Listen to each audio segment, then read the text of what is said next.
Assalamualaikum warahmatullahi wabarakatuh.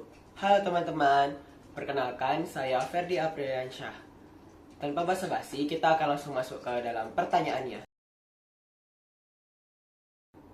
Oke, jadi pertanyaannya adalah, setiap tahun ada ratusan ribu lulusan sarjana di Indonesia.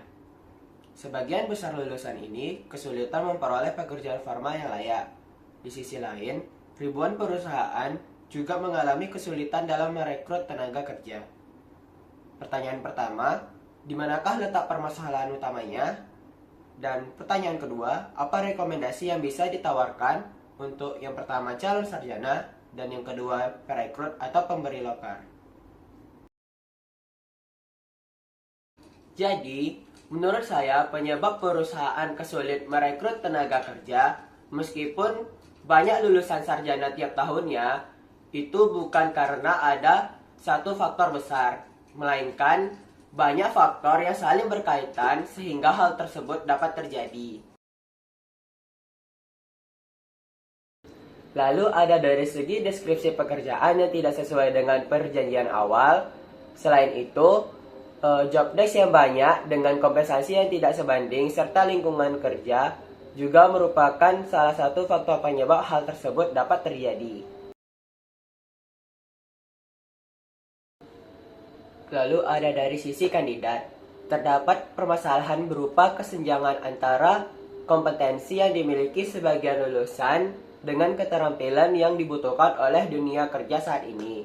Perkembangan teknologi dan kebutuhan industri yang terus berubah menuntut lulusan untuk memiliki kemampuan yang lebih beragam, baik dalam bidang akademik maupun keterampilan non-teknis. Akibatnya, sebagian besar pelamar belum mampu memenuhi standar yang ditetapkan oleh perusahaan. Oleh karena itu, kesulitan perusahaan dalam merekrut tenaga kerja tidak selalu disebabkan oleh kurangnya jumlah pelamar, tetapi juga karena adanya ketidaksesuaian antara kompetensi yang dimiliki pelamar dengan kebutuhan perusahaan.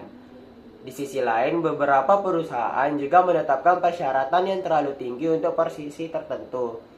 Kedua hal tersebut dapat terjadi secara bersamaan dan menjadi penyebab terjadinya kesenjangan antara pencari kerja dan penyedia pekerjaan. Selain faktor dari perusahaan dan kandidat, terdapat beberapa faktor lain yang turut memengaruhi kondisi ini. Salah satunya adalah keberadaan lowongan kerja fiktif. Terdapat pihak-pihak yang menyebarkan lowongan palsu dengan tujuan memperoleh data pribadi pelamar atau menciptakan kesan bahwa suatu perusahaan sedang berkembang dan aktif melakukan perekrutan. Hal ini dapat merugikan pencari kerja dan mengurangi kepercayaan masyarakat terhadap informasi lowongan kerja yang tersedia. Faktor lainnya adalah pengaruh hubungan relasi atau jaringan personal dalam proses perekrutan. Dalam beberapa kasus, hubungan personal dapat mengaruhi proses seleksi sehingga berpotensi mengurangi objektivitas dalam penilaian kandidat. Jika tidak dikelola dengan baik, kondisi ini dapat menyebabkan individu yang lebih kompeten kehilangan kesempatan memperoleh posisi yang tersedia. Selain itu, jumlah lulusan sarjana yang terus bertambah setiap tahunnya juga menyebabkan tingkat persaingan dalam mencari pekerjaan menjadi semakin tinggi. Sementara itu, pertumbuhan lapangan pekerjaan tidak selalu mampu mengimbangi peningkatan jumlah pencari kerja. Akibatnya, banyak kandidat yang harus bersaing untuk memperoleh kesempatan kerja yang terbatas. Selanjutnya, saya akan menjawab pertanyaan kedua, yaitu solusi yang ditawarkan untuk calon sarjana, perusahaan perekrut, dan yang saya tambahkan yaitu bagi pemerintah. Yang pertama, bagi calon sarjana. Hal yang pertama kali yang bisa dilakukan adalah meningkatkan kompetensi dan akademik dan meningkatkan soft skill. Selanjutnya adalah menambah pengalaman melalui kegiatan organisasi, pelatihan, sertifikasi maupun program magang. Yang ketiga adalah menyesuaikan keterampilan yang dimiliki dengan kebutuhan industri dan perkembangan teknologi. Selanjutnya ada solusi yang ditawarkan bagi perusahaan perekrut. Yang pertama, menetapkan kualifikasi yang realistis dan sesuai dengan kebutuhan posisi yang ditawarkan. Yang kedua adalah menyampaikan deskripsi pekerjaan secara jelas, jujur, dan transparan. Yang ketiga adalah melaksanakan proses rekrutmen dengan objektif, profesional, dan mudah dipahami oleh para pelamar. Selanjutnya adalah solusi yang ditawarkan bagi pemerintah. Yang pertama adalah menindak penyebaran lowongan kerja fiktif melalui regulasi dan penegakan hukum yang jelas.